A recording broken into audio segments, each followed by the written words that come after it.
Emmanuel Macron à la conquête de l'Est. Ce voyage mémoriel a débuté hier à Strasbourg. Une sorte de pèlerinage sur les lieux emblématiques de la Première Guerre mondiale.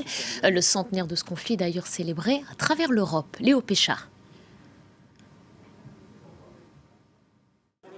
Une première étape à Strasbourg pour célébrer le centenaire de la Première Guerre mondiale. Emmanuel Macron a reçu son homologue allemand dans cette ville symbole de la réconciliation franco-allemande. Après une cérémonie militaire, ils ont assisté à un concert dans la cathédrale.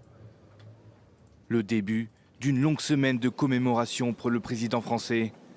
Il se rendra dans une vingtaine de lieux emblématiques de la guerre avant la cérémonie des 100 ans de l'armistice dimanche prochain.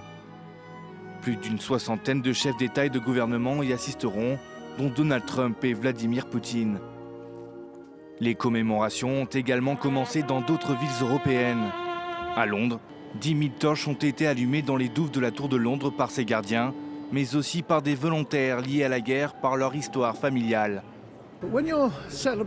Lorsque vous commémorez les 100 ans de la fin de la Première Guerre mondiale, qui est une guerre marquante de notre histoire, c'est important que les institutions comme la Tour de Londres permettent au public de participer à un acte de souvenir collectif comme celui-ci.